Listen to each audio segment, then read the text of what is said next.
Hi everyone, my name is Dr. Virginia Rolling. I'm back with you to talk to you about how to dye fabrics. So if you have anything that's faded in your closet, you can just go up to the store like a Walmart or a grocery store, and usually they carry a product called RIT Dye. Now, RIT Dye is great to revive those fabrics that may have faded over time, so you can keep those essentials looking nice even though they may have worn a little bit. And this dye actually says it'll work with cotton, linen, rayon, silk, wool, and nylon. Okay, so it's very important when you get this dye that you read all the directions very thoroughly, but I'm just going to go through a few highlights with you today. So what you'll need is gloves to be able to work with this, a little tub, which I have a little tub here. I'm going to show you real quick. So I have my fabric in place in this little vat tub. You can also put it in, say, a sink, and you just need really warm water, as hot as you can get it, because that's going to help the dye to set in the fabric once you add it. Make sure too that when you add the fabric that it's all needing to be dyed that same color. So for instance, I wouldn't want to dye something like this that has a piping that's a contrasting color, because then that white is going to also get dyed this black color, because I'm trying to revive a black fabric. Okay, so that being said, some of the things to keep in mind, you'll want to make sure that your fabric has been pre-washed. That's going to help the dye set even better.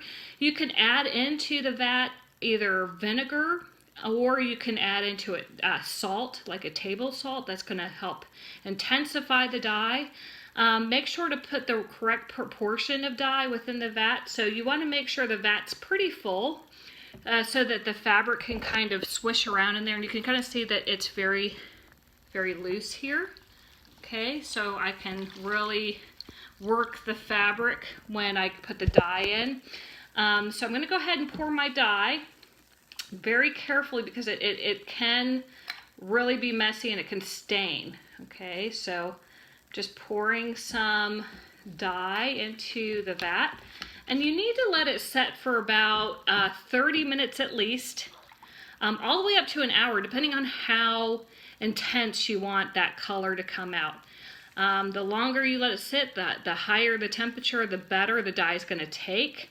Again, you have to make sure that the right fabric, for instance, cottons, are really going to soak up that dye. Certain synthetics are not going to soak up the dye. So I just want to make sure that you know beforehand, read that label on your fabric clothing article, so that you know if it's going to dye very well.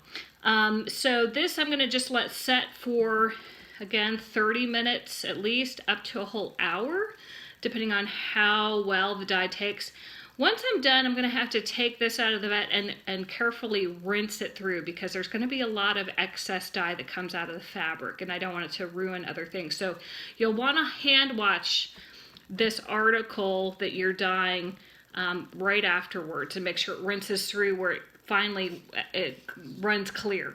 Okay, so just put that piece of fabric under the water and just let it run until it runs clear, and then you can hand wash it separately so it doesn't dye anything else. And that's pretty much the basics of dyeing, and it will help you keep your clothing longer. So I hope you enjoyed this lesson today, and I will see you next time.